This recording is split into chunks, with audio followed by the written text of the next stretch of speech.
Bien le bonjour sur ma chaîne La Mathématique, je vous souhaite la bienvenue. Alors, cette fois-ci, j'ai quitté la version papier, crayon plus calculette pour faire le calcul de pi à des milliers de décimales. Bon, avec un super bon calculateur, Précis Calculator, c'est génial, voilà, bon, le télécharger, j'ai fait un peu de publicité, très bien. Et je me suis toujours posé la question, ces gens qui calculaient pi à des milliards de décimales, comment ils faisaient? Moi, j'ai pas de commande, j'ai que ce logiciel, c'est-à-dire ce logiciel de calcul pour le faire, et je trouve que ça va très bien et que je peux calculer beaucoup de décimales en très peu de temps, mais que là, j'ai pas de programme, quoi. J'ai pas un programme qui pourrait imiter une autre formule du calcul de pi répété en boucle. Bon, là, c'est pas le cas. J'ai fait ma formule et je vais vous faire la démo, la mise en œuvre, si vous avez mieux, de ma formule qui est ci-dessous. Bon, c'est parti. Donc, le calculateur est réglé sur une précision de 3000 décimales. Alors, pour la première utilisation de la formule, la 0,5, je vous explique, c'est simplement une division, hein. Voilà. Que je ne pouvais pas mettre un signe divisé, fait diviser, ça n'aurait pas plu au calculateur. Donc on a fait autrement, on a fait comme ça. Alors, on voit la parenthèse. 1 moins, alors la racine carrée de 1, moins, donc 0,5. Alors 0,5, c'est le carré du sinus de l'angle de 45 degrés, comme je l'ai écrit ici. 0,5. Moins en retard, c'est fait, donc je mets mes deux parenthèses et fais entrer. Il me dit que j'ai une petite parenthèse, que j'ai oublié quelque chose. Alors je vais chercher. Et effectivement, je n'ai pas mis ma parenthèse ici, c'est pas bien. Et on la met. On recommence. Voilà. Bon. Maintenant, il faut que je renouvelle l'opération avec Hans. Et parti. 0,5 fois 1. 1 moins racine carrée. Et là qu'il faut que je mette de 1 moins Hans et je ferme. Et je fais entrer. Bon, je vais faire entrer. Et là, je vais diviser le sinus d'un angle de 45 degrés en 10 millions de parties. Et voilà, donc on va passer à l'agrandissement et on reviendra pour le faire. Alors, je pose un petit plot sur la touche entrée, parce que ça va durer un petit moment. On va essayer de calculer pi à plus de 1000 décimales. Alors, on verra, ça va se faire très rapidement.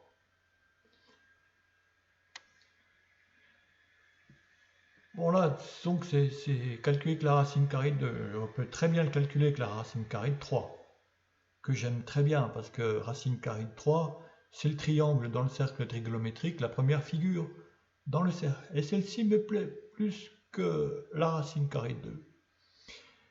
Et la racine carrée de 5 est intéressante aussi pour calculer pi. Alors, cette racine carrée de 5 est quand même super intéressante parce qu'elle vous permet de vous donner des sinus de 9 en 9, comme la table de multiplication. 9, 18, 27, 36, etc., 45. Elle est... Et en très très peu de racines carrées, c'est ce qu'il y a de plus pratique en réalité. La racine carrée de 3, il faut savoir que c'est facile aussi, c'est la racine carrée de 3 divisée par 2 pour faire le premier sinus de l'angle 60 degrés. Vous divisez donc ce sinus de l'angle 60 degrés divisé par la racine carrée de 3, et vous avez le sinus de l'angle 30 degrés, la moitié. Il suffit après de rajouter 2 à la racine carrée de 3 et que vous redivisez le sinus 60 par ce produit, et ainsi de suite, vous décomposez, vous divisez votre angle à chaque fois. Voilà. Et c'est à la fin, quand vous reconstituez pi, que vous arrêtez vos divisions, vous reconstituez, vous remultipliez par 2. Alors la première manip, c'est de multiplier par 3, soit vous le faites en fin de calcul ou au début, mais il faut le faire une fois par 3 et ensuite par 2. Alors si vous le faites par 2, arrivez à 1.03 et quelque chose, c'est là que vous apercevez que vous avez le tiers de pi, vous multipliez par 3 et vous avez la valeur de pi. Voilà, ça c'est pour simplement meubler le temps pendant que le calculateur fait son travail. Le calculateur a quand même du mal.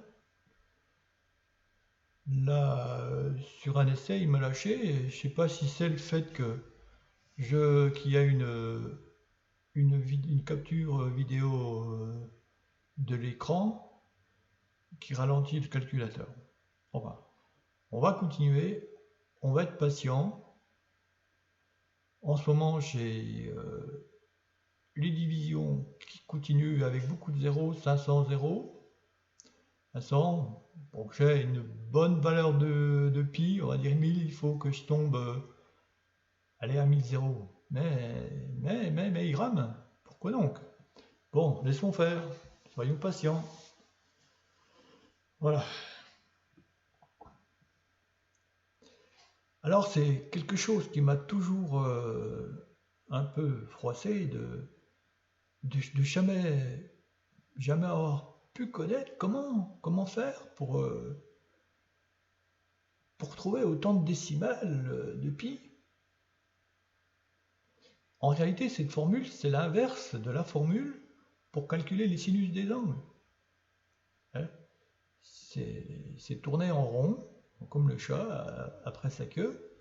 Si il nous faut un sinus d'angle pour calculer pi, et puis à la fois, il nous faut pi pour calculer tous les sinus des angles. Bon, voilà, et comme ça.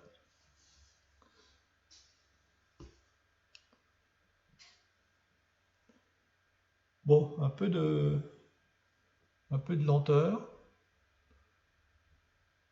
J'ai fait, il n'y a pas longtemps, le calcul des sinus des angles.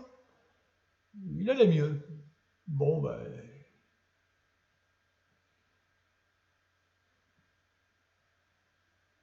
on verra.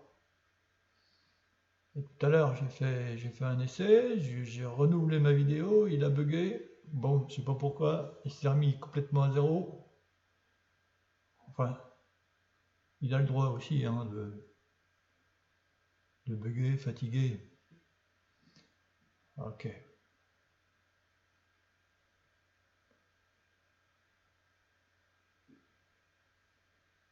Donc ensuite, il y aura à faire enfin, on reviendra au mode d'emploi. Hein. Je vais rien dire d'avance, parce que je serais encore bien capable de me tromper. Alors...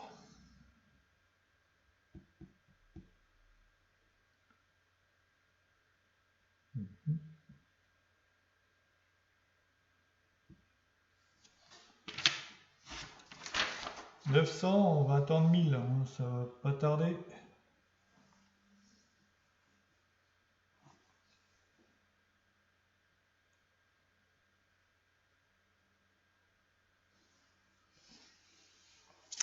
Bon, la racine carrée du sinus de l'angle 45 degrés, ça a été fait. Après arriver en fin de calcul. Là. On y est presque.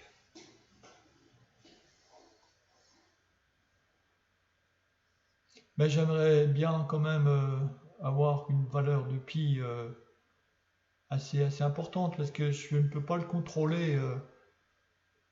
Je peux le contrôler que par les chiffres. C'est pas évident. Alors, on fera un contrôle. On verra. On fera un contrôle en fin de calcul. Mais c'est bien plus intéressant de faire un contrôle sur une valeur d'un sinus. Voilà. Parce que bon, le logiciel de calcul, lui, il les a, et c'est bien pratique. Voilà. Bon. Bon, on va arrêter. Voilà.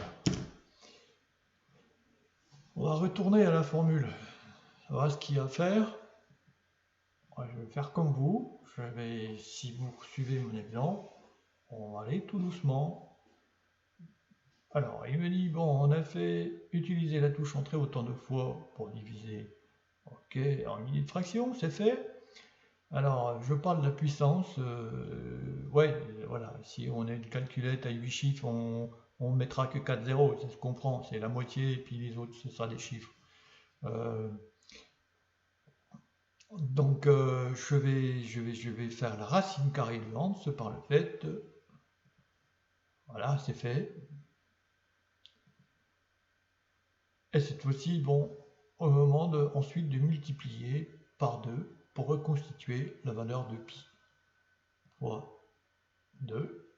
Et je vais remettre mon petit plot. Avant, je vais remettre la calculette en grande. Et c'est parti. Bon, là, c'est pas trop grave. Si je manque la valeur, je reviens en arrière. Là, c'est pas un problème. Je suis pas obligé de recommencer le calcul. Comme pour trouver la valeur de la sinus d'un angle.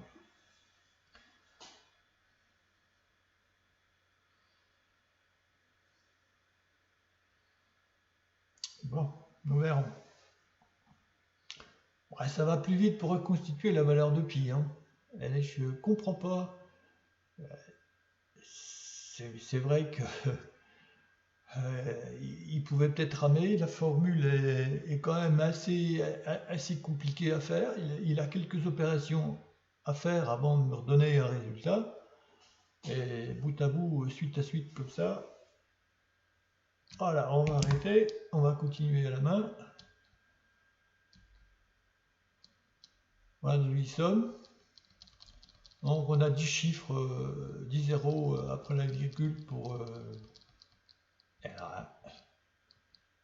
on a 19. On a donc le quart de pi, la moitié de pi et la valeur de pi. Alors maintenant, on va faire un petit contrôle. Donc on va faire un copier. Je pense que j'ai pas dû aller bien loin, mais enfin, ouais, c'est pas grave. C'est une histoire de patience. Bon, on copie.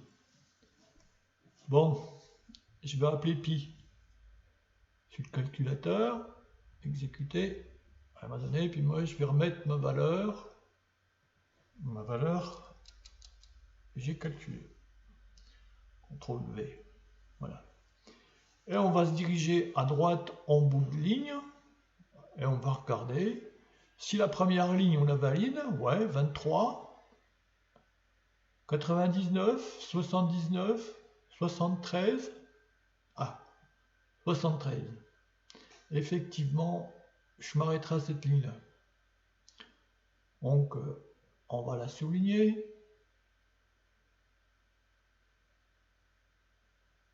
Voilà. Tu vas aller jusqu'au bout. Parfait. Plus que parfait. Bon, voilà.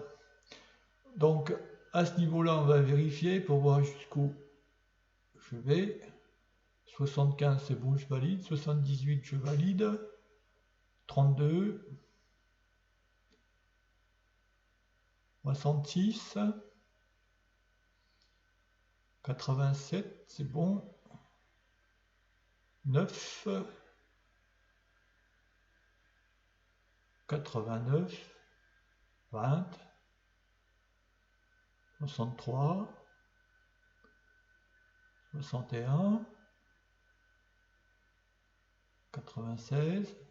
Vous montrerez exactement où ça s'arrête, parce que je ne crois pas que vous voyez mon curseur. 76, 152. Il est bon. Celui-là, si je contrôle par dizaine. 29, elle est bonne. 62.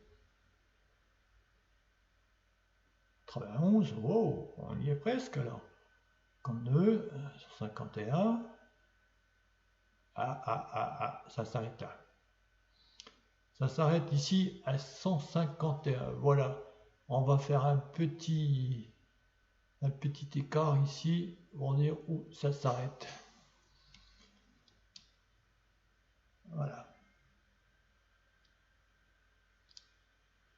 Voilà. Je suis arrivé à cette valeur-là depuis.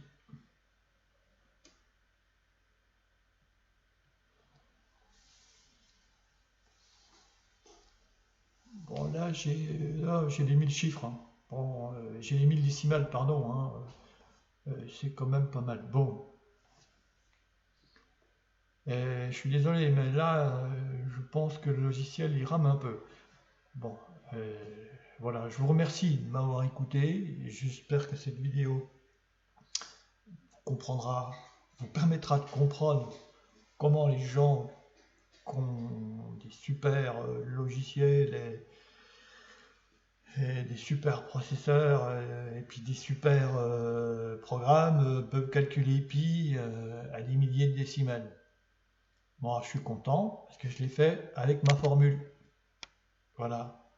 On se reverra pour une autre vidéo pour vous expliquer comment on peut calculer les sinus d'un angle sans utiliser de racine carrée. Voilà, je vous souhaite à tous une bonne journée. Merci beaucoup.